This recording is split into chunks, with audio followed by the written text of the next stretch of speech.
Bonjour à toutes et à tous et bienvenue dans la tour de commandement, l'endroit où on adore parler du commandeur. Ici Thibaut et j'espère que vous allez bien. On se retrouve aujourd'hui pour quelque chose que vous attendiez depuis très longtemps je pense, c'est un nouveau deck tech. Et celui-ci ce sera sur Carte le Lion. Et voici venir la phase de pub durant laquelle nous allons vous rappeler d'aller nous suivre sur les différents réseaux sociaux, sur Facebook, sur Twitter et sur Instagram, pour avoir toutes les news, toutes les infos de la tour de commandement, savoir quand est-ce que les vidéos sortent, mais également savoir quand est-ce que nous réalisons les différents lives sur Twitch. Et si jamais vous ne pouvez pas assister au live, vous avez les archives de la tour de commandement pour voir les replays de ces lives Twitch. Nous en profitons également pour remercier les tipeurs de la tour de commandement. Sans eux, rien ne serait possible, car ils nous soutiennent financièrement chaque mois ou ponctuellement et nous permettent de continuer à investir dans les différents projets de la tour. Donc un grand merci à eux, et si jamais vous souhaitez les rejoindre, c'est dans la description de la vidéo. Le deck qu'on va donc aborder aujourd'hui, c'est Carte le Lion, un deck tech que j'avais hâte de faire, puisque c'est la première fois sur cette chaîne que je vais parler en fait de quelque chose d'assez particulier, d'une stratégie qui est assez représentée quand même dans le commandeur. C'est la stratégie Super Friends. Super Friends, ça veut dire quoi? Ça veut dire en fait que vous avez les super copains étant des Planeswalkers. Et du coup, ces Planeswalkers, eh bien, ils vont être là pour attirer une value assez énorme sur le board, et faire en sorte, eh bien, simplement, que vous ayez, sur le long terme, le gain de la partie. Et ici, Carte le Lion, eh bien, du coup, on va en parler un petit peu, et on va détailler, mais qu'est-ce qu'il fait, ce fameux Carte le Lion? Carte le Lion, c'est une créature légendaire humain et guerrier 3-5 pour 4 mana, dont un noir et un vert, qui dit qu'à chaque fois que Carte le Lion arrive sur le champ de bataille ou qu'un Planeswalker que vous contrôlez meurt, regardez les 7 cartes dessus de votre bibliothèque, vous pouvez révéler une carte de Planeswalker parmi elles et la mettre dans votre main. Mettez le reste au-dessous de votre bibliothèque dans un ordre aléatoire. Et les capacités de loyauté de Planeswalker que vous activez coûtent 1 de plus supplémentaire à activer, donc c'est un plus 1. Alors du coup, ce qui est assez intéressant ici, bon, alors il y a plein de choses intéressantes en vrai, hein, voilà. Je vous avoue que c'est un commandant qui est super intéressant, j'en avais parlé dans mon analyse de Modern Horizon 2, et c'est exactement ça, c'est un commandant qui est très intéressant, parce que d'un côté, on a quelque chose qui permet de récupérer des Planeswalkers. Il permet de récupérer au moment où il arrive en jeu, sachant que 7 cartes c'est très bien, et il permet également de récupérer des Planeswalkers quand ceux-ci meurent sous votre contrôle. Ce qui est très fort en fait en soi, parce que ça veut dire que vous perdez un Planeswalker, vous avez la possibilité d'en avoir un autre. Évidemment du coup, il y a un petit taux critique de nombre de Planeswalkers à obtenir pour réussir à faire tourner le deck. Et bah oui, parce que sinon, voilà, on arrive, il y en a un Planeswalker qui meurt, et puis d'un seul coup, on peut plus toucher de Planeswalker, et on essaie d'en avoir un autre, et ça touche plus, et voilà, et du coup, c'est la catastrophe, quoi. C'est pour ça le deck actuellement contient 25 Planeswalkers, ce qui je pense est un bon nombre, voilà, 2 ou 3 près de plus ou de moins. On est déjà sur une bonne moyenne pour arriver à avoir quasiment à chaque fois au moins un Planeswalker que vous pourrez récupérer, du moins au moins sur les quelques premiers déclenchements de cette capacité bien sûr. Mais ça n'est pas tout. La deuxième capacité, qui est là beaucoup plus courte, eh bien elle est exceptionnelle puisqu'en fait elle va augmenter de 1 les valeurs en fait des capacités activées de Planeswalker, les capacités de loyauté. Et ça c'est extrêmement intéressant parce que ça veut dire que par exemple une capacité qui fait plus 1, elle va faire plus 2 à la place. La capacité qui fait moins 2, elle va faire moins 1 à la place. Moins 1 va être moins 0, enfin moins 0, 0 tout court même.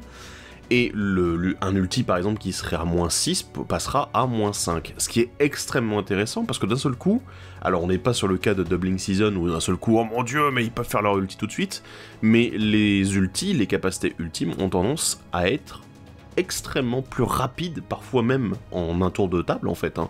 Voilà, c'est hop, je fais le plus quand il arrive en jeu, mon Planeswalker, et ensuite je fais l'ulti le tour suivant.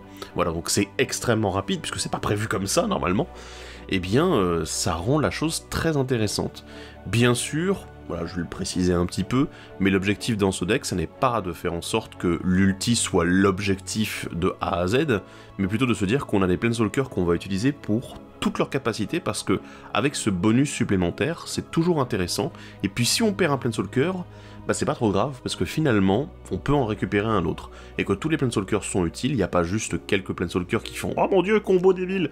Non, c'est vraiment un deck qui fait de la value en fait sur le long terme, et qui va vous permettre de, généralement, contrôler le board un maximum avec vos Planeswalkers, éventuellement tuer les adversaires à la phase d'attaque, avec les Planeswalkers, avec d'autres sorts, etc. Donc voilà, C'est extrêmement intéressant, et écoutez, je l'ai déjà joué pas mal de fois, et pour le moment je suis très convaincu de ce deck. Donc voilà. Si jamais vous avez des propositions, bien sûr, n'hésitez pas à les faire dans les commentaires de la vidéo, ça fait toujours plaisir de voir vos petites idées. Ce deck, ça fait déjà un petit moment que je travaille dessus, que je le joue, donc je vous avoue que là, j'ai déjà testé pas mal de choses. Donc bon, après chacun sa version, bien évidemment, mais voilà, je vais essayer de vous expliquer un petit peu le pourquoi du comment de cette configuration-là pour le deck. Et évidemment, on va commencer par quoi? Oui, on va commencer par parler des petits Planeswalkers, en effet, parce que les Planeswalkers sont au centre du deck, et bien sûr, je pouvais pas passer à côté, hein, voilà, donc on va commencer directement dans le vif du sujet. Rappelez-vous, tous les Planeswalkers en question, l'objectif c'est que Carte le Lion soit sur le champ de bataille avant qu'ils arrivent, ou qu'il arrive très rapidement après qu'ils soient arrivés. C'est vrai que les Planeswalkers ici coûtent un petit peu cher, hein, ça je vais vous le dire tout de suite. Il y en a un qui a 3 mana, et en fait tous les autres sont au moins à 4 et plus. Donc voilà, c'est vrai qu'on est en noir-vert, donc du coup on ne tourne que sur 2 couleurs, ce qui est quand même assez rare pour un deck Super Friends. Mais voilà, il y a quand même des choses à faire autour. Et du coup, je vais commencer tout de suite cette catégorie Planeswalker avec la brochette. Les seuls, les inimitables, les Garruk. Et oui, parce qu'on est en noir-vert, du coup, il fallait qu'on ait du Garruk.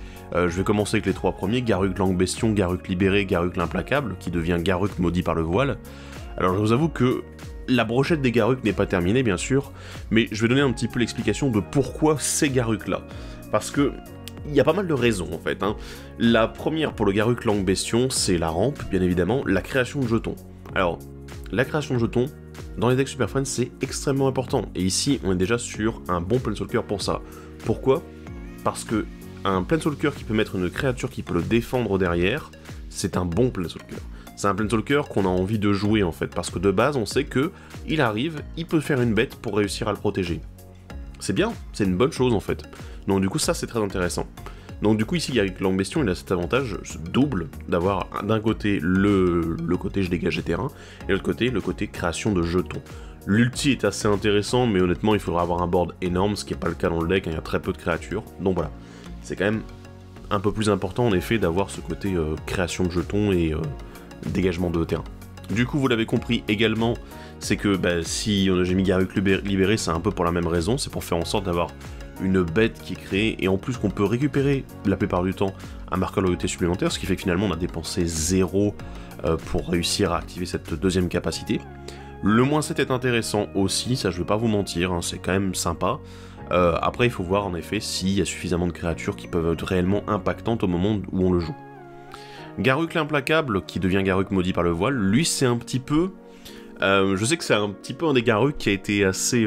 qui est pas trop aimé en fait de la part des joueurs, mais ici il est quand même très intéressant en fait parce qu'il fait de la création de jetons, et vu que ses capacités 0 sur sa face recto deviennent des +1 avec Carte le Lion, ça devient quand même assez fort, sachant que bon, voilà, il peut se transformer finalement assez facilement grâce à ça. Et derrière, de l'autre côté, il peut continuer à créer des jetons, il peut continuer à faire de la value, etc. Donc c'est quand même pas mal intéressant. Mais la création de jetons, elle est quand même déjà très forte de base. J'ai pas fini ma brochette de Garruk, il y en a encore 3 autres, et évidemment il y a celui que tout le monde attend, hein, puisque j'ai parlé d'avoir beaucoup de Garruk dans ce deck.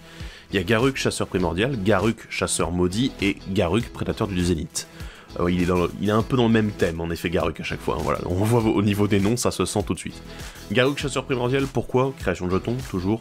Évidemment, la pioche, pourquoi pas, ça peut être intéressant dans certains cas. Et l'ulti, qui est quand même pas mal intéressant en late game, hein, je vous avoue que faire beaucoup de jetons, ça a l'air pas mal du tout. Donc oui, on achète tout de suite. Garruk Chasseur Maudit, évidemment, c'est lui qui justifie un peu ce mini tribal Garruk. Je vous avoue que voilà, on pouvait pas vraiment en mettre beaucoup plus, hein, mais... on est quand même sur de la création de jetons qui donne en plus des marqueurs de loyauté à Garruk derrière. Il y a de la gestion dessus, ce qui est excellent. Voilà, on a de la gestion qui fait draw en plus. Et mine de rien, le petit ulti qui peut être pas mal justement pour impacter la game sur le très long terme. Donc ici, ce Garruk là, le chasseur maudit, il a l'air d'être vraiment au top. Voilà, il fonctionne bien. Il propose pas mal de choses avec les autres Garruk. Bon, évidemment, on ne pourra pas en avoir 36 en même temps, hein, je ne vois pas avoir les 6 en même temps, ça n'est jamais arrivé jusque-là, mais en avoir 2, voire 3 parfois, c'est possible, c'est envisageable, Et à ce moment-là, en fait, ce Garruk, il prend vraiment un potentiel de fou furieux. Et le dernier, le Garruk Prédateur du Zénith, alors lui, c'est un Planeswalker quand même, depuis qu'il est sorti, je l'ai souvent vu jouer en fait dans les decks qui avaient du noir et du vert en Super Friends, parce que, 4 capacités déjà, ce qui est toujours aussi rare en fait, mais derrière cette possibilité en fait, d'avoir de la gestion, d'avoir de la création de jetons, et en ulti aussi, d'avoir du coup cet emblème qui peut juste attirer la haine sur un adversaire qui serait parfois un peu trop puissant, quelque chose que d'ailleurs vous pourrez faire assez rapidement vu les capacités et l'augmentation de cartes en fait. Donc voilà. Honnêtement, c'est probablement l'un des meilleurs Planeswalkers en noir-vert. Ça, je vais vous le dire tout de suite, hein, voilà. Gestion, création de jetons, c'est super fort, mais c'est vrai qu'il coûte 7 mana, c'est le seul problème. Mais voilà, c'est un bon Planeswalker. Bon, on va parler un petit peu d'autre chose que Garruk, hein, voilà, parce que bon, il n'y a pas que Garruk, il y a aussi Nissa, mais ça on en parlera au fur et à mesure. Je vais vous parler du coup des quelques éléments que j'ai mis en avant déjà, là, juste là. D'abord, la création de jetons. La création de jetons là-dessus, j'ai quelques Planeswalkers qui sont pas mal dans cette direction-là en fait. On a le Nissa Voix de Zendikar, Tevejjat Trépas des Invincibles et Vivienne Partisane des Monstres. Nissa étant le Planeswalker le moins cher du deck, et c'est quand même un +1 qui fait des plantes. Alors oui, c'est des petites plantes, hein, voilà, on s'attend pas à des gros jetons, mais qui fait des plantes et derrière qui permet éventuellement en late game avec son ulti de piocher quand même et de gagner pas mal de points de vie. Oui, c'est très intéressant en fait, c'est un Planeswalker qui a vraiment sa place. Le -2 finalement c'est peut-être la capacité que vous allez le moins utiliser, sauf si vous avez déjà beaucoup de jetons qui ont été générés par vos différents Planeswalkers, voilà. Mais Nissa Voix de Zendikar, c'est un très bon Planeswalker à 3, je vous le conseille. Tevejjat, vous connaissez je pense, c'est quand même un des Planeswalkers qui a vraiment marqué le format depuis son arrivée il y a un an avec Commander Legends. Et c'est vrai que c'est complètement justifié parce que créer 2 jetons, c'est très fort, c'est très rare aussi au niveau des Planeswalkers. Et ça reste quand même pas mal, c'est un +2, donc là ça veut dire que c'est un +3 avec Kark le Lion à côté. Ouf, ça va vite, hein, ça va très vite. Et surtout derrière, il a cette possibilité quand même de sacrifier éventuellement une autre créature ou un Planeswalker par exemple qui est sur le point de mourir, que voilà, il reste plus qu'un de loyauté, vous pouvez plus rien faire avec, et du coup piocher des cartes, ça fait quand même plaisir. Le -10 étant peut-être un petit peu anecdotique, mais bon, la plupart du temps, vous ne perdrez pas Tevejjat dans le processus. Vivienne, Partisane des Monstres, je l'aime beaucoup en fait, parce que, mine de rien, déjà, elle permet d'avoir un petit peu l'œil sur le dessus de la bibliothèque, c'est toujours sympa. Il y a assez peu de créatures dans le deck, donc on pourra pas trop bénéficier de l'autre partie de son passif, mais moi ce qui m'intéresse beaucoup, en fait, c'est les capacités activées. La première étant une génération de jetons, mais quand même avec un mot-clé que vous pouvez choisir parmi les 3 proposés, qui sont, je vais le dire tout de suite, hein, ils sont excellents, voilà. D'un côté la vigilance pour pouvoir être agressif et défensif en même temps, et surtout la portée de l'autre côté pour pouvoir bloquer les créatures avec le vol. Le piétinement il devient un petit peu anecdotique, hein, je vous avoue en comparaison, parce qu'on est sur on cherche des jetons qui veulent défendre nos Planeswalkers. Donc ici, vigilance et portée, ce sont 2 très bonnes capacités que vous pouvez obtenir. Et ça fait plaisir en fait, tout simplement. Le -2, alors pourquoi est-ce qu'il est aussi intéressant ? Simplement parce que comme on a très peu de créatures en fait, si on peut en lancer une et aller tutoriser du coup une autre créature directement depuis la bibliothèque et la mettre en jeu, ça a l'air pas mal du tout en fait. Ça veut dire que le lancement en fait de cette créature va nous rapporter 2 bodies différents, même si c'est pour aller chercher, je sais pas, un petit elfe, on va en parler un peu après, il y a des trucs qui sont vraiment pas très chers. Là on est vraiment sur quelque chose qui nous fait de la value, qui va nous chercher des bodies supplémentaires pour défendre. On continue avec quelques cartes qui font bien de la value, quelques Planeswalkers qui synergisent bien ici. Je vais commencer avec Liliana Vess, et ensuite 2 autres Nissa dont on va parler. Liliana Vess, c'est pour le moment un de mes Planeswalkers préférés. Ce qui est marrant, puisque c'est la première version de ce Planeswalker. Mais ici, alors c'est pas la défausse qui m'intéresse, hein, c'est le -2. Voilà, le fameux -2 qui va permettre d'aller tuto une carte et de la mettre au-dessus. Ce qui peut être très intéressant, évidemment, dans la synergie avec Kark le Lion, récupérer la carte ensuite, c'est assez faisable. On a des moyens de piocher aussi, dont je vous parlerai un petit peu après. Mais, et puis vous en avez déjà vu avant aussi, mais Liliana Vess, elle est très intéressante parce que le tutor, quoi, voilà, c'est fort. Et qui plus est, avec Kark le Lion, en fait, la carte devient complètement déséquilibrée. Parce que en late game, en fait, il suffit d'un tour de table pour que Liliana puisse utiliser son ulti. Puisque le +1 devient un +2 avec Kark le Lion à côté, et le -8 devient un -7. Et étant donné qu'elle arrive avec 5 de loyauté, faites le calcul en 2 secondes et vous dites « Oh !» Donc, vous pouvez aller extrêmement vite sur son ulti si vous arrivez à bien la protéger. En late game, ça peut être la fin de la game, tout simplement. Voilà, donc Lyanna, elle a plusieurs utilités, c'est ça qu'on recherche ici. Les deux Nissa que je vais aborder maintenant, c'est Nissa, celle qui fait trembler le monde, et Nissa, éveilleuse de monde. Oui, elle aime bien le monde, hein, Nissa. Mais du coup, ces deux Nissa, elles sont là un peu pour la même raison, c'est pour le ramp. Hein, je vous avoue, il n'y a pas grand chose d'autre. Nissa qui fait trembler le monde, c'est quand même très fort, hein, voilà, le fait de pouvoir rajouter du mana vert sur les forêts qui sont créées, voilà, bon, c'est pas mal du tout. On peut également animer les terrains, même si c'est pas quelque chose qui me plaît personnellement beaucoup, ça peut être jouable, notamment avec d'autres cartes dont on parlera un petit peu après. Et puis le -8 il est toujours sympa, parce que c'est quand même un énorme sort de rampe. Voilà, parce que bon, aller chercher toutes les cartes de forêt et les mettre en jeu, c'est fort. Surtout que Nissa, celle qui fait trembler le monde, bah, vous faites le calcul à nouveau avec le boost de statistiques de cartes, et vous vous dites, attends, mais du coup c'est un +2 sa première capacité, et son ulti c'est un -7. Et elle arrive à 5, encore une fois. Donc voilà, c'est des calculs à faire à chaque fois, et là on se rend compte que Nissa, en fait, elle peut vraiment faire un truc débile en l'espace d'un tour de table. Donc si vous arrivez à bien setup avant, et à bien protéger votre board, c'est vraiment une très bonne carte. La Nissa éveilleuse de monde, elle a ce côté qu'on retrouvait chez le Garruk Langue Bestion, c'est évidemment le côté dégagé jusqu'à autant de terrain. Alors là c'est 4 forêts par contre, c'est uniquement ça bien sûr, mais ça reste toujours pas mal parce qu'on a en plus la possibilité de transformer les terrains en créatures, alors de manière définitive quand même. Et le -7 qui, lui aussi, permet d'aller chercher n'importe quel nombre de terrains de base, et surtout de les transformer en fait. Du coup, c'est plutôt pas mal hein, là-dessus. Donc on est encore une fois face à une carte de rampe, mais qui peut avoir une utilité en late game également. C'est ça encore une fois qui est très intéressant. Un Planeswalker n'a pas une seule utilité, il y en a plusieurs. On continue avec de la récursion un petit peu de la part de nos Planeswalkers, et on va encore aborder 3 Planeswalkers différents, et bizarrement encore 2 Nissa, Nissa des branches enténébrées, Nissa Force Vitale, et Vraine-7 qui est sorti récemment. Nissa des branches enténébrées, en fait, c'est un Planeswalker qui a cette particularité de ne pas être trop populaire, déjà, mais surtout d'avoir le touche-terre, voilà. L'avantage, en fait, c'est que Nissa se protège également en animant des terrains comme les autres qu'on a vus auparavant, donc ça peut toujours être intéressant, bien sûr, hein, vous le savez, mais surtout un petit -5 qui permet de ranimer des créatures, et notamment, moi, je pense à une créature, tout simplement, votre commandant. Parce que oui, on est en noir-vert, la réanimation, ça devrait pas être trop un problème. Alors, j'en ai pas mis des masses dans ce deck, mais ici, Nissa, en fait, elle synergise bien avec Carque le Lion quand il est absent.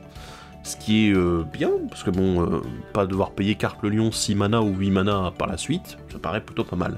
Donc voilà, une bonne carte ici, surtout qu'il y a quand même ce petit +2 marqueurs +1/+1. Donc voilà, ça a l'air quand même pas mal du tout. La Nissa Force Vitale, en fait, encore une fois, on a de la défense avec de l'animation de terrain, ça fait quand même très plaisir, sachant que c'est jusqu'à votre prochain tour en plus, donc ça a l'air très intéressant bien sûr, en plus ça dégage le terrain en question, donc voilà, toujours de la rampe hein, là-dessus sur cette capacité, mais il y a aussi le côté où on peut renvoyer les permanents dans notre main, depuis le cimetière, ce qui est pas mal utile vu qu'il paraît que nos Planeswalkers sont des permanents après tout, donc ça fonctionne très bien. Et l'emblème de Nissa Force Vitale, que vous pouvez utiliser au moment où elle arrive sur le champ de bataille, si vous avez Carque le Lion à côté, c'est caviar, voilà. Juste ça à dire, c'est caviar. Parce que ça veut dire que pour 5, en fait, vous gagnez un emblème qui est quand même très fort, hein, c'est pouvoir piocher chaque fois que vous landez. Autant vous dire que ça arrive assez souvent avec du vert.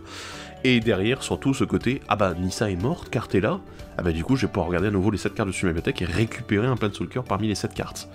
Et ça, c'est fort, en fait. La synergie entre les deux est très puissante. Si vous pouvez l'utiliser vraiment juste avec le -3 pour dire « Ok, j'ai besoin de récupérer des trucs », ou alors vous pouvez l'utiliser de manière ultra proactive en disant « Wow, value avec mes terrains wouhouhou !» Donc voilà, très intéressant ici aussi. Vraine-7, bon, du coup, on arrive encore une fois sur un Planeswalker qui a 4 capacités. Oui, je sais, voilà, c'est fort, tout ça.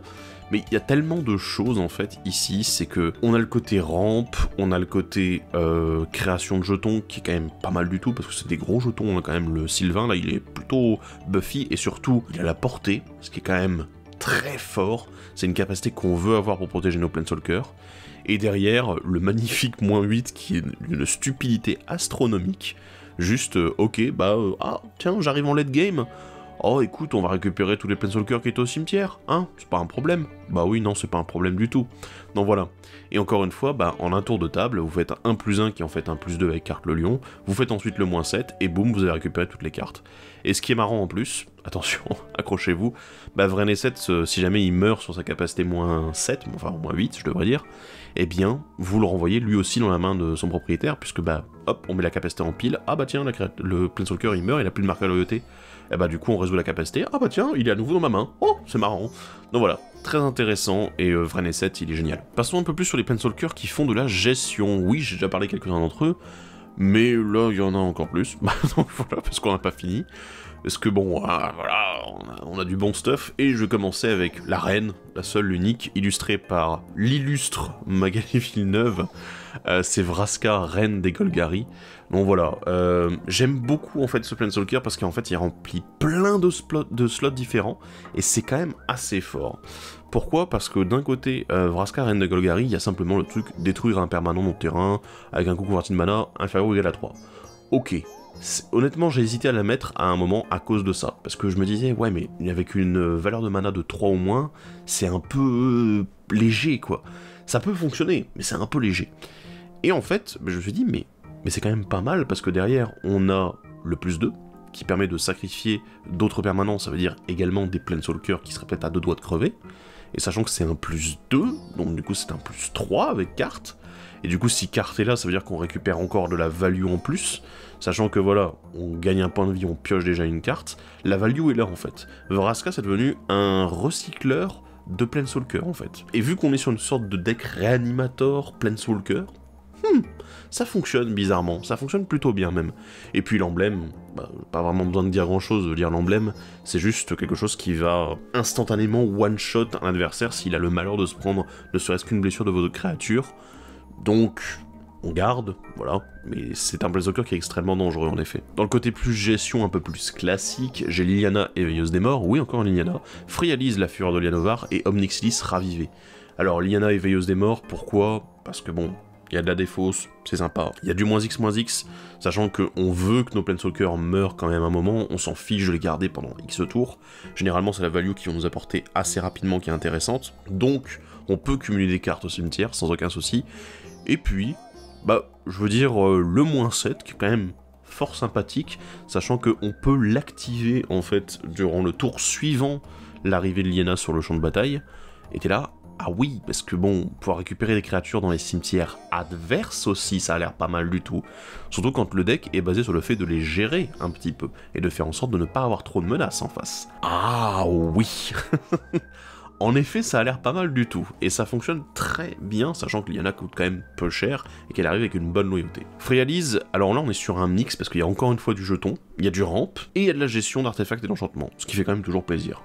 Évidemment, ici l'ulti n'est plus vraiment utile, ça je vous le dis tout de suite, puisque bah, la pioche pour les créatures vertes que vous contrôlez, il y en aura très peu, voilà. À moins que vous fassiez vraiment beaucoup de jetons avec Frialise, j'ai quand même un petit doute. Omnixilis Ravivé, on est sur de la value, de la gestion, et en plus un petit peu de groupe slug, voilà, parce que ça fait toujours plaisir. Eh ben, écoutez, ça fonctionne bien, j'ai pas grand chose à rajouter, hein. C'est un bon Planeswalker qui fait le taf, voilà, c'est value et gestion. On n'a pas fini de parler de Vraska et de Liliana. En voici encore 3, Vraska inapparente, Liliana générale de la Horde de l'Effroi et Professeur Onyx. Oui, c'est une Liliana, je vous rappelle. Donc Vraska inapparente, qui est quand même pas mal du tout. Le +1 étant toujours un petit peu, comment dire, dissuasif pour les adversaires. Mais bon, c'est pas... je trouvais pas que c'était suffisant à chaque fois. Mais bon, là ça dissuade vraiment les adversaires d'attaquer. Et surtout on a la destruction de permanents ciblés, et en plus les fameux 3 assassins qui one-shot les joueurs adverses. Je pense que surtout ce qui est quand même le plus attirant ici, c'est le fait qu'elle se protège très bien. Voilà, tu me touches, je te bute. Et le fait que derrière, surtout, elle détruise n'importe quoi sauf les terrains. Ce qui est quand même assez rare, parce que ça veut dire qu'elle peut aussi détruire un autre Planeswalker, alors pas un des vôtres hein, quand même, voilà, vu qu'on n'en tire pas de value supplémentaire, je pense que c'est quand même mieux de tourner ça avec les Planeswalkers adverses. Mais ça reste quand même très fort pour un Planeswalker qui ne coûte que 5. Liliana, générale de la Horde de l'Effroi, en fait, ça, je la joue pour une raison complètement différente de ce qu'on attend d'habitude. Parce que cette Liliana là, généralement, on la retrouve dans les decks très centrés autour de l'aristocrate, en fait, de dire, ok, je me retrouve avec plein de créatures que je vais sacrifier, du coup je vais piocher les cartes. Et en fait ici, le passif, c'est quasiment comme si on s'en foutait. Ce qui est quand même dingue, parce que c'est un très bon passif. En fait, ici, l'intérêt, c'est de pouvoir générer des jetons rapidement, et surtout que c'est des 2-2, c'est pas des 1-1, comme certains, c'est pas des 0-1 non plus plantes, hein, n'est-ce pas ni ça, voilà, non bref, mais ce sont des 2-2. Il y a quand même le côté gestion aussi avec le -4 qui est quand même toujours aussi fort, sachant que vous allez avoir peu de créatures, alors vous dites, ouais mais bon, du coup j'ai pas envie de sacrifier mes créatures, oui mais gérer les créatures adverses de cette manière-là, souvent ça va être le bon move, mais surtout, la Liliana générale de l'ordre de l'effroi, en fait, c'est juste un kill, parce que si vous calculez encore une fois avec carte le lion à côté, c'est le +1 se transforme en +2, le -9 se transforme en -8. Vous faites le calcul, ça veut dire que vous jouez Liliana, +2, un zombie, tac, ça tombe bien, ça fait pour défendre tout ça, -8, ulti. Ok, d'accord. Et là, la game est quasiment terminée à ce moment-là. Alors, vous allez me dire, oui, mais bon, ça va pas être si facile que ça de la garder en vie pendant un tour de table.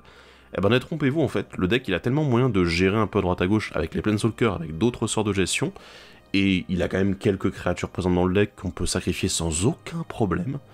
Eh bien, ça fonctionne en fait, ça fonctionne. Professeur Onyx, alors là vous allez me dire, mais attends, mais Thibaut, mais qu'est-ce que tu fais avec Liliana là? Bah, oui, vous avez raison, qu'est-ce que je fous avec Liliana? C'est bien la grande question. Parce qu'on a assez peu d'éphémères de rituels dans le deck, il y en a quand même quelques-uns, donc ici on n'est pas sur un deck combo qui veut comboter avec le passif. De l'autre côté, on regarde, on se dit, ouais, le +1, ouais, c'est sympathique, voilà, on peut mettre une carte dans notre main, tout ça, c'est de la value, oui, en effet. Moi, ce qui m'intéresse, c'est le -3. Encore une fois, de la gestion en fait sur Planeswalker, et de la bonne gestion, hein, parce que ça retire les créatures avec les forces les plus élevées. Sauf que les grosses forces, c'est ce qui nous fait un peu peur dans ce deck. Surtout si elles ont de l'évasion d'une manière ou d'une autre. Le piétinement, c'est très fort, trop fort contre nous, et le vol, j'en parle même pas. Voilà. C'est pour ça qu'on cherche aussi des créatures avec la portée. Mais ici, Professeur Onyx, en fait, a cet avantage-là de vraiment bousiller les plus grosses créatures des adversaires. Ce qui est quand même très très bien là-dessus. Et puis il y a l'ulti aussi, il faut le dire. L'ulti derrière qui est quand même très imposant, qui peut se faire très vite aussi, encore une fois, hein, un tour de table. Et voilà, c'est réglé. Donc, ouais, ça fonctionne encore une fois. Et on finit les Planeswalkers avec encore des Planeswalkers gestion. Alors là, on arrive dans les tops au niveau du coût de mana, ce sont les plus élevés, voilà, on est dans du gros. Et on n'a pas fini, voilà, c'est Vraska, chercheuse de reliques, Ugin l'ineffable et Ugin le dragon esprit. Alors Vraska, chercheuse de reliques, pourquoi? Création de jetons, gestion de permanents divers et variés, plus génération de jetons de trésors, bien évidemment. C'est plutôt pas mal, surtout qu'on a en plus un ulti derrière qui sort très vite, puisque le +2 devient un +3 avec carte le lion, le -10 devient un -9, elle arrive à 6. Ah, le calcul a l'air plutôt bon. Du coup, vous pouvez tuer un joueur extrêmement vite avec cette Vraska, donc... bah ça fonctionne bien. Alors les Ugin, vous allez me dire, mais attends, mais qu'est-ce qu'il... mais quoi? Probablement, oui. Ugin l'ineffable, mais le passif, il sert à rien. Alors, le passif ne sert pas à rien. Déjà, Ugin l'ineffable réussit à réduire le coût de l'autre Ugin. Oui, je sais, c'est une blague. Mais bon, non, il n'y a pas que ça. Il y a d'autres, il y a des artefacts qui sont intéressants dans le deck, il y en a quelques-uns. Mais ici, le passif n'est pas ce qui nous intéresse, bien sûr. Ce qui nous intéresse, c'est d'avoir le -3, qui est quand même très bien. Je veux dire, la gestion de permanents colorés, bon, ça se fait, hein, je veux dire, il n'y a pas non plus besoin d'avoir un gros calcul, mais rapidement, on sait que la plupart des cartes sont colorées, celles qui sont impactantes, donc il n'y a pas de souci. Et derrière, en fait, le fait de pouvoir créer des bodies qui vont vous rapporter de la value quand ils meurent, enfin, ou quand ils quittent le champ de bataille, je devrais dire, eh bien, c'est pas mal du tout non plus. Voilà. Le Ugin Dragon Esprit, lui, il est là aussi pour de la gestion. Parce que j'avoue que avoir quand même quelque chose qui exile les permanents colorés qui coûtent X et moins, ça fonctionne très bien, sachant que évidemment le X c'est X+1 du coup grâce à carte le lion. Et l'avantage en fait c'est que comme la plupart des Planeswalkers réellement impactants dans la game, du moins au moment où Ugin arrivera sur le champ de bataille, ils coûtent généralement 5 et plus, vous pouvez facilement faire un Rasboard à -4. Oui, ça va tuer votre Planeswalker, enfin ça va l'exiler, je sais, mais c'est pas non plus un très gros problème. Il y a aussi l'autre avantage, en fait, c'est que si Ugin arrive à un moment où vous n'avez pas besoin de gérer le board et vous êtes dans un fauteuil, eh bien vous allez être encore plus dans un fauteuil derrière, parce que le petit +2 qui se transforme en +3 et le -10 qui se transforme en -9, je sais pas si vous avez déjà fait l'ulti de Ugin le Dragon Esprit, généralement ça fait quand même pas mal de taf, surtout dans un deck comme celui-ci où il y a énormément de permanents dans votre deck. Voilà, les créatures, les terrains, les artefacts, les enchantements, les planeswalkers, bien évidemment. Donc voilà, autant vous dire que c'est parfait dans ce deck. Justement, on parle de permanents qui ne sont pas des Planeswalkers. Bah il y en a. Mais... Et j'ai même des permanents qui synergisent autour des Planeswalkers. Et pour ça, bah, je vais commencer à vous parler d'une capacité formidable qui s'appelle la prolifération. Proliférer, du coup, qui permet de choisir n'importe quel nombre de permanents et ou de joueurs, et de mettre en fait un autre marqueur, enfin un exemplaire de chaque marqueur qui sont déjà sur eux. Et bah du coup, les Planeswalkers ayant des marqueurs loyauté, vous vous doutez bien que c'est quand même très intéressant, surtout quand vous en avez plusieurs. Ici, les trois premiers qui me sont venus, ce sont le Bastion de Karn, le Sage de l'Évolution et l'Épée de Vérité et de Justice. Alors là, on a vraiment de tout. On a un terrain, une créature, un artefact équipement. Alors, le Bastion de Karn et le Sage de l'Évolution, je pense que j'ai pas besoin de beaucoup expliquer. Je pense que pour l'Épée de Vérité et de Justice, vous êtes un peu plus dubitatif là-dessus. Parce que, mine de rien, on n'a pas beaucoup de créatures. Et je suis d'accord, on n'en a pas vraiment beaucoup. Ici, l'objectif, c'est pas de commencer à se transformer en Voltron. L'épée de vérité et de justice, elle est vraiment là pour dire, je peux mettre un marqueur sur une créature, la plupart du temps, ça sera carte le lion, parce que c'est une 3-5, qui est déjà un très bon body pour bloquer, qui donnera une 4-6, et vous pourrez le proliférer dessus pour que ça devienne une 5-7, ce qui est quand même... What? Non, bon, c'est quand même très très bien. Et surtout, l'épée de vérité et de justice, bah, en fait, vous n'allez pas essayer de faire en sorte de tuer avec, vous allez essayer de faire en sorte, en fait, juste de pouvoir toucher systématiquement un joueur grâce à sa protection blanc et bleu. Alors oui, bon voilà, c'est pas ultime, je sais, mais l'effet est suffisamment intéressant parce qu'en proliférant sur chacun de vos Planeswalkers, ça va vraiment faire une différence. Et j'ai encore 3 autres cartes, des artefacts, eux aussi, qui du coup sont très synergiques avec les Planeswalkers, la Machine à Contagion, l'Anneau d'Éclairâtre et le Voile de Chêne. Alors Machine à Contagion qui rejoint à nouveau le côté prolifération, mais aussi le côté gestion, parce qu'il met des marqueurs -1/-1 sur toutes les créatures d'un joueur ciblé, donc c'est quand même pas mal, mais surtout ici on est face à la double prolifération. Il y a juste une chose qui m'a toujours dérangé avec Machine à Contagion, c'est le coût. Il coûte 6, et ensuite c'est 4 à activer pour proliférer 2 fois. Alors le coût d'activation n'est pas un problème, mais c'est vrai que quand on le cumule avec le coût de lancement qui est quand même très élevé, ça devient un petit peu compliqué, en effet. Mais, dans certains cas, ça va très vite avec ce deck. Et puis double prolifération, c'est un peu waouh. Anneau d'Éclairâtre, alors ici, je dois préciser une chose, les capacités de loyauté, en fait, sont une sous-catégorie des capacités activées. Du coup, techniquement, une capacité de loyauté est une capacité activée. Ce qui fait que vous pouvez les copier en payant 2 mana grâce à l'anneau d'Éclairâtre. Ce qui est très intéressant parce que les Planeswalkers fonctionnent de cette manière-là. C'est vraiment, j'ai mes Planeswalkers qui sont sur le champ de bataille, et maintenant ils vont faire de la value à chaque tour, sans que j'ai à dépenser une ressource en mana supplémentaire ou en cartes. Ce qui est quand même très intéressant. Et ici, si on peut se permettre juste de dire « Ah bah j'ai plus de cartes en main » ou j'ai pas vraiment envie de lancer les cartes en main, c'est des cartes très situationnelles, de gestion, de protection, que je vais voir si je peux avoir plus tard. Eh bien, Anneau d'Éclairâtre, vous pouvez juste utiliser votre mana pour les capacités activées des Planeswalkers et les doubler. Ce qui est quand même très sympa, je veux dire, c'est bien, hein, voilà, y a pas grand chose à dire, donc c'est très bien. Et le Voile de Chêne, je pense que la plupart des gens qui ont déjà joué un deck Super Friends connaissent le Voile de Chêne, c'est la carte Planeswalker en fait, hein, voilà, et on la retrouve quasiment dans tous les decks Super Friends, pour la raison que voilà, elle permet justement, en payant 4, d'activer une seconde fois les capacités des Planeswalkers que vous contrôlez, voilà, ce tour-ci. Voilà. Bon, il y a un petit downside, évidemment, il faut avoir activé une capacité de loyauté à chaque tour, enfin chacun de vos tours, sinon vous allez perdre 2 points de vie, mais bon, en Commander c'est dispensable, et puis vu que le but du deck c'est d'avoir des Planeswalkers et d'activer les capacités de loyauté, je pense que vous n'aurez pas trop de problèmes là-dessus. 3 autres cartes qui sont un peu débiles, et bizarrement, je pense que je vais en faire pleurer quelques-uns en les montrant, puisque ce sont 3 cartes en fait qui synergisent réellement avec le fait d'avoir des marqueurs, des compteurs qui sont mis sur vos Planeswalkers grâce à leur capacité de loyauté. On a Pire Imaginative Rascal, Saison de dédoublement, et Vorinclex Pillard Monstrueux. Alors là, il y en a probablement quelques-uns qui pleurent et qui disent « Putain !» Voilà, oui, je vous connais un petit peu, hein, voilà, mais je ne pouvais pas passer à côté. On est sur un deck Super Friends qui joue avec du vert. Ce sont des cartes qu'on va retrouver dedans, c'est évident. Et surtout, on n'a pas l'apport des autres couleurs qu'on a l'habitude d'avoir, le blanc et le bleu, surtout, hein. Eh bien, du coup, il faut faire avec toutes les ressources qu'on a dans ces couleurs-là. Et évidemment, celle-ci, on peut pas vraiment passer à côté. Rajouter ou même voire doubler les marqueurs, du coup, sur vos permanents, ça a l'air quand même pas mal du tout. Donc, ici, on est sur du bon stuff, sachant qu'en plus, bah voilà, Pire, lui, ne fait pas grand-chose, mais par exemple, Vorinclex, lui, va vous permettre, en plus, de dire, bah j'ai une 6-6 pétinement célérité, voilà, ce qui est toujours sympathique, ma foi. et de ralentir vos adversaires aussi. Saison de dédoublement aussi un avantage énorme, parce que saison de dédoublement n'est pas joué uniquement pour dire « Oui, alors moi je vais doubler les marqueurs sur mes Planeswalkers, ok ?» Non. Il y a le fait aussi que vous doublez le nombre de jetons que vous allez créer. Ce qui est très très très important, et c'est pour ça que saison de dédoublement est une excellente carte, et qu'elle est nécessaire en fait dans les decks Super Friends.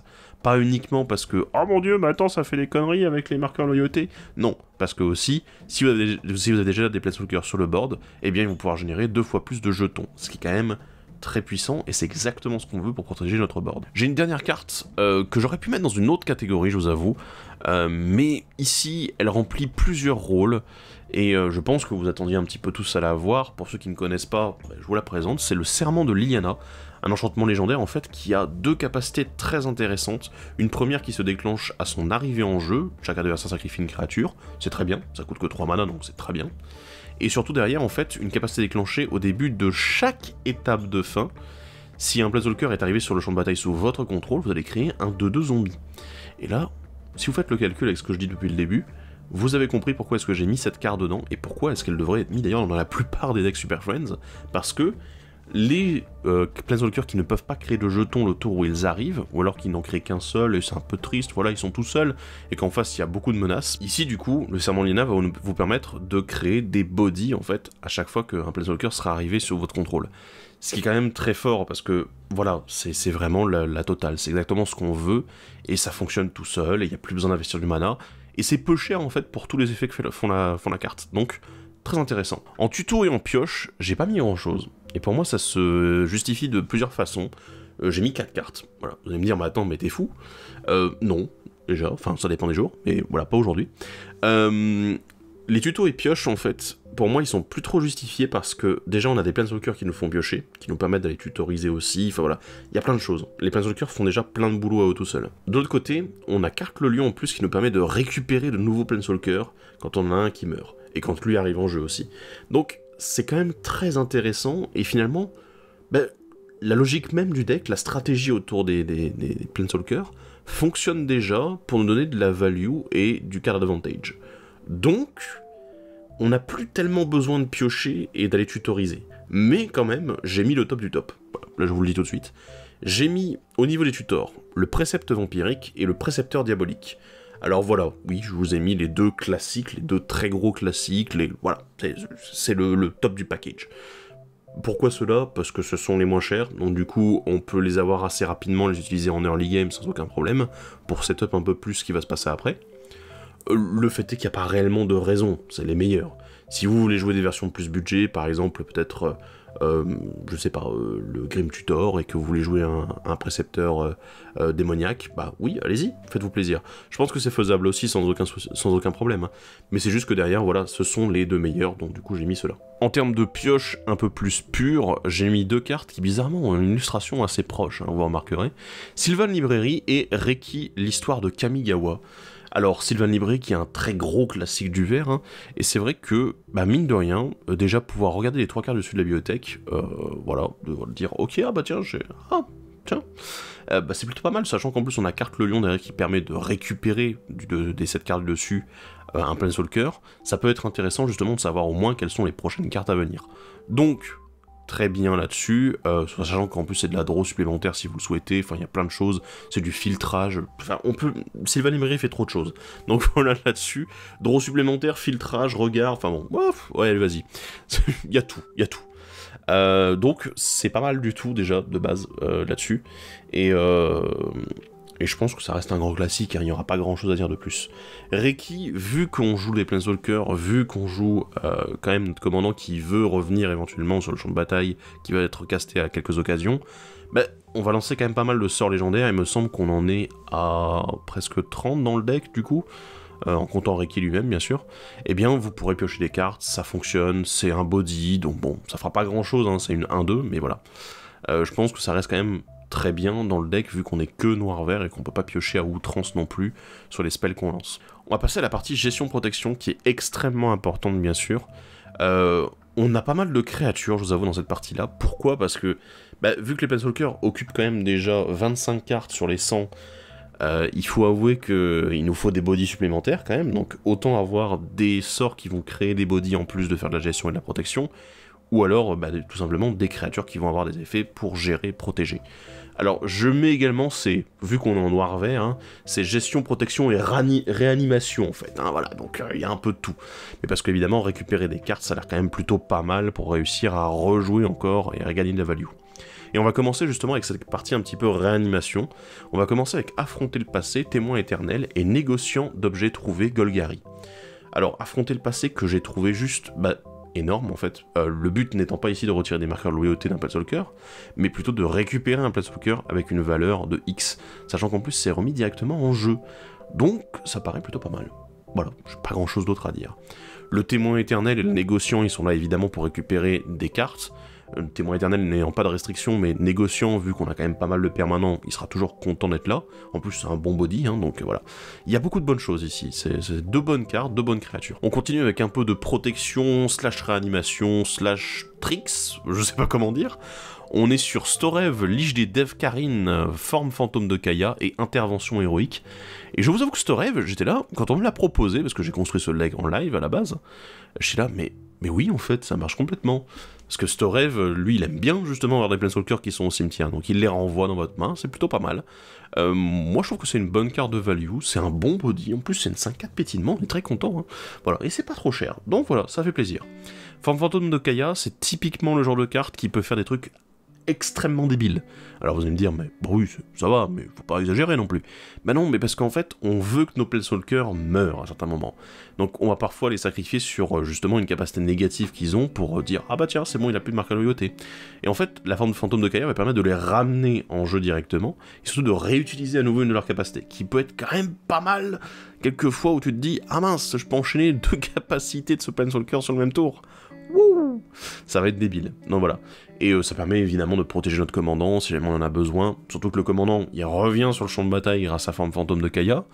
Donc ça paraît quand même plutôt pas mal de dire « Ah bah tiens, je vais redéclencher à nouveau mon effet, tiens. » Donc ici, tout fonctionne avec Carpe le Lion. Et intervention héroïque, est-ce que j'ai réellement besoin de préciser par contre, je vais préciser une chose sur intervention héroïque. C'est pas aussi fort qu'il y paraît dans le deck à cause d'une raison très simple. On ne prévient pas les blessures. Du coup, comme on ne prévient pas les blessures, les Planeswalkers prendront des dégâts, du coup ils vont perdre de la loyauté. Donc, indestructible ne veut pas dire que vous prenez pas de blessures, c'est-à-dire que vous ne mourrez pas du fait d'avoir plus de blessures ou équivalent à votre endurance. Et là, du coup, les Planeswalkers, ils vont quand même perdre leur loyauté, et s'ils arrivent à 0, ils vont quand même être détruits. En parlant de gestion, on va gestionner un petit peu là, hein, tout ce bordel. Mais oui, on a besoin aussi de gérer un petit peu ce qui se passe en face. On a du sang sur la neige, infestation de parasites et sage du reboisement. Alors du sang sur la neige que j'adore, et du coup ça justifie également le fait d'avoir tous les landes de base en landes neigeux. Du sang sur la neige en fait qui fait juste de la gestion de masse et surtout de pouvoir récupérer derrière peut-être notre commandant ou un Planeswalker éventuellement. Donc ça fonctionne quand même pas mal du tout. Voilà, c'est une très bonne carte en fait dans ce deck, j'insiste vraiment beaucoup. Pour moi, elle a déjà réussi à gérer des games, à renverser des games en fait. C'est un peu, hein, voilà, je mets des grosses guillemets, c'est un peu la Cyclonic Rift des decks Super Friends. Voilà, je le dis tout de suite, voilà, c'est un peu le même genre, voilà. Infestation de parasites, alors pourquoi pas quelque chose de plus générique au niveau de la destruction d'artefacts et ou d'enchantements. Mais en fait, ici l'avantage c'est que ça coûte pas très cher en fait quand on regarde un petit peu. C'est pas excessif au niveau du coût quand on fait les calculs, et ça permet de gérer un nombre de notre choix en fait d'artefacts et enchantements, mais surtout de créer 2 fois plus de parasites. Ce qui rend le truc assez débile, parce que par exemple pour 3 mana, hop, réussir à gérer un artefact ou un enchantement et créer 2 jetons en plus, c'est quand même très efficient là-dessus. Et c'est ce qu'on veut, on veut des jetons, et investir un peu plus de mana à chaque fois, parce que là, la carte peut arriver en late game un petit peu, et gérer de très très grosses cartes en face, et en plus générer du board, c'est quand même très très efficient. Sage du reboisement, j'ai pas vraiment grand chose à dire, vous le connaissez, il vous connaît aussi, il est dans beaucoup de vos decks j'imagine, et ma foi, il fait son taf. On n'a pas encore fini avec les gestions de masse, il y en a encore 3. Il y a Pernicious Deed, action pernicieuse, le rituel sacrificiel et disque de Nevinyrral. Oui, j'ai mis ces cartes dans le deck, oui. Alors, Pernicious Deed et disque de Nevinyrral sont là exactement pour la même raison, c'est-à-dire qu'ils détruisent tout, Enfin bon, Pernicious Deed, il faut payer X, mais voilà, ça se manipule pas mal. Ça détruit tout, sauf les Planeswalkers. Parce qu'évidemment, dessus, on est encore sur l'ancien wording, en fait. Puisqu'à l'époque, les Planeswalkers n'existaient pas quand ces cartes ont été éditées pour la première fois. C'était juste artefact, créature, enchantement. Et on précisait pas permanent non-terrain. Du coup, parce qu'on se doutait pas qu'il allait avoir autre chose après. Et donc, du coup, ce sont des cartes excellentes pour les decks Super Friends, parce que elles détruisent pas nos Planeswalkers. C'est génial. Et le rituel sacrificiel, alors, vu que vous l'avez probablement vu depuis le début, on a très peu de permanents qui coûtent 2 ou moins, en fait, dans notre deck, et il y en a encore quelques-uns qui arrivent, mais c'est pas trop un souci, vous allez comprendre pourquoi. Et ben, ça paraît quand même pas mal de pouvoir gérer notamment toute la rampe des adversaires, donc du coup les ralentir eux, tandis que vous, vous êtes là à dire, bah non, moi j'ai pas de problème, je vois pas où est le souci. Donc voilà, hein, vous marrez un petit peu. Et surtout faire de la rampe derrière, ce qui peut faire en fait que rituel sacrificiel, sur un T4, il peut vous permettre de lancer éventuellement votre commandant, et pourquoi pas également de lancer encore un petit Planeswalker derrière, pourquoi pas, hein, ça peut fonctionner. Donc oui, il peut y avoir énormément de rampes génériques grâce à rituel sacrificiel. Donc, on se fait plaisir. Prochaine carte de protection, c'est l'arbitre silencieux, un classique du coup des decks Super Friends, qui permet en fait juste de dire ah bah non, il n'y a qu'une seule créature qui peut attaquer à la fois. Et vu que nous, dans l'objectif, on veut créer des jetons pour bloquer les créatures adverses, c'est très efficient. On va parler un petit peu rampe, je vais passer assez rapidement dessus parce que bon, je pense que vous y attendez, mais on a mis toute la rampe qui arrive en early game très rapidement pour pouvoir se setup très très vite et avoir beaucoup de mana. Du coup, on a Oiseau de Paradis, Elfe de l'Ombre Profonde, Mystique Elfe, déjà, voilà, là c'est du classique quoi, on est sur du classique. On a aussi quand même les Elfes de l'Ombre Profonde pour faire du mana noir, parce que on en a quand même besoin. Les Elfes Cordéliens, Elfes de Lianovar, Sapiens Naturaliste, voilà, encore une fois, classico-classique, plus les très bons rampes, hein, parce que Sapiens Naturaliste fait arriver dégagé, ce qui est toujours sympathique. Ornithoptère de Paradis, Ancêtre de la tribu Sakura et Elfe des Horizons Lointains. Oui, après tout, voilà, hein, l'Ornithoptère de Paradis, même il peut être joué en vert. Et puis bon, la rampe plus classique qui évite d'avoir uniquement des dorks, puisque comme vous l'avez vu, on a le rituel sacrificiel, du coup ça peut être détruit aussi, donc pourquoi pas simplement ramper en allant chercher des terrains supplémentaires. Elfe des Horizons Lointains aussi est bien pour nous permettre d'aller chercher le mana noir, si jamais on en a besoin. Donc voilà, ça fonctionne. Et on a aussi, évidemment, Elfe des Bois et Simulacre Solennel. Alors pourquoi Simulacre Solennel? Simplement parce que, on a envie qu'il meure à un moment, pour bloquer, pour protéger nos Planeswalkers, et du coup, on s'en fiche qu'il meure parce qu'on va piocher en plus, voilà. Donc ça fait toujours plaisir. Pour faire un petit peu le bilan de ce deck, parce que, alors je vais vous laisser aller voir la mana base dans la decklist, elle est dans la description de la vidéo, bien sûr, mais ce deck, c'est un deck qui fonctionne très bien, en fait. Il prend son temps, ça je vais pas vous mentir, c'est un deck qui prend son temps. Le but, c'est pas d'aller extrêmement vite, c'est pas de faire le gros débile avec, parce que vos Planeswalkers coûtent cher. Il y a très peu de Planeswalkers qui coûtent peu cher, même dans les autres couleurs. Hein. Voilà. Ici, on est en bicolore, donc du coup, il a fallu tirer un avantage un petit peu de ce qu'apportait la bicolorité, c'est-à-dire beaucoup de gestion, de la réanimation, et de la protection, et de la réanimation encore en masse. Voilà. C'est des choses qui fonctionnent très bien, sachant qu'on a les bonnes couleurs pour certaines cartes qui, je vous avoue, auraient été un peu manquantes si la carte n'avait pas été noir-vert. Donc voilà, si on n'avait pas eu le vert, si on n'avait pas eu le noir, on n'aurait pas pu avoir ces cartes-là. Mais du coup, on a quelque chose qui est très flexible en fait, et finalement, pas avec un plan de jeu unilatéral en disant « Alors mon but c'est d'arriver à cette combo-là, bam bam bam, et puis c'est fini ». T'es là, non. Ici en fait, notre but c'est de dépasser les adversaires au niveau de la value en fait, et de les épuiser. C'est qu'ils épuisent leurs ressources sur nous, éventuellement que nous, simplement on dit « Eh ben non, alors tu peux rien faire contre moi, tout ça ». Et de faire en sorte tout simplement de pouvoir protéger nos commandants. Oui, ce sont nos commandants, les Planeswalkers. Voilà, vous avez compris l'idée, de protéger nos Planeswalkers, et de réussir à accumuler de la value, à gérer les menaces adverses le plus possible, et à staller un peu la game, hein, je vous avoue, mais ça fonctionne. Ça fonctionne parce qu'il y a des moments où d'un seul coup, grâce à Carte le Lion, il y a des Planeswalkers qui deviennent beaucoup plus débiles qu'ils ne devraient l'être. Et d'un seul coup, on se retrouve à voir ah bah tiens, mon Hugin il fait son ulti, ah bah tiens, ma Lyanelle fait son ulti, ah bah tiens, mon Garruk qui fait son ulti, était là. Oh voilà, et les adversaires, ils souffrent pas mal à ce moment-là. C'est que c'est un deck qui est pas facile à prendre en main, je vous avoue. C'est un deck qu'il va falloir vraiment réussir à dire je vais pas balancer toutes mes ressources tout de suite. Il vaut mieux attendre et placer vos Planeswalkers au moment qui est le mieux, qui est le plus adapté en fait durant la partie, parce que un Planeswalker qui fait tel genre d'effet, il va peut-être pas être utile à tel moment. Je veux dire, voilà, vous mettez un Planeswalker qui fait un peu de value mais qui se protège pas, alors qu'il y a plein de créatures sur le board, c'est une très mauvaise idée. Voilà, les adversaires vont taper dessus. Vous mettez un Planeswalker qui a de la gestion sur lui, mais uniquement de la gestion, s'il y a rien en face, c'est un peu dommage en fait de pas utiliser un autre Planeswalker qui serait un peu plus value justement. Il faut juste se temporiser, se modérer, et éviter de dire « Attends, vas-y, on va tout balancer !» Non, parce que là, en fait, c'est le meilleur moyen aussi de bousiller, on va dire, votre plan de jeu, parce que les gens vont dire « Attends, il a joué 2 ou 3 Planeswalkers sur le même tour, ça fait déjà beaucoup, hein, mais c'est possible. Il a joué 2 ou 3 Planeswalkers durant le même tour, c'est complètement débile, son commandant est craqué. » Wouh, bah c'est bien, vous avez réussi votre objectif, vous avez montré que le commandant était bien, mais derrière, bah, vous allez juste vous faire focus très vite, et surtout, ils vont pas vous lâcher en fait. C'est même si vos Planeswalkers meurent, étant donné que vous allez potentiellement en récupérer d'autres, il est possible que derrière ils disent « Ah non mais c'est bon, on va le défoncer pour pas qu'il gagne à un moment ou un autre, et qu'il n'ait pas l'occasion de rejouer les Planeswalkers. » Voilà. Et surtout, il y a aussi autre chose, hein. Les adversaires, ils peuvent aussi ne pas viser vos Planeswalkers et vous attaquer vous. Les créatures qui vous attaquent vous, plutôt que vos Planeswalkers, pour dire, bah ouais, en fait, si on le défonce, bah ces Planeswalkers, on s'en fout parce qu'ils vont tous mourir en même temps. Ouais, ça marche aussi. Donc, il faut être extrêmement prudent, y aller un petit peu à la fois, mettre la gestion en place un petit peu à la fois. Il faut éviter de griller toutes ces cartouches trop vite, en fait, avec ce deck. Et surtout, de les utiliser un peu n'importe comment. Voilà, c'est mon conseil sur cette decklist-là. C'est un deck qui est très sympa à jouer, c'est du niveau 7 pour ceux qui veulent savoir. On a suffisamment de gestion du côté des Planeswalkers, du côté des autres cartes, pour que ce soit réellement interactif, mais ça demande un peu de maîtrise et un peu de self-control, j'ai envie de dire là-dessus. Donc voilà, j'espère que cette decklist, ce deck tech va vous faire rêver, et que du coup vous avez envie de le monter ou que vous avez envie de le voir jouer en game.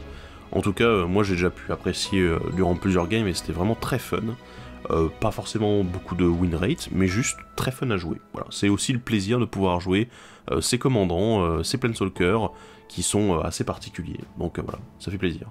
Sur ce, on se laisse, et on se dit à la prochaine. Bye bye!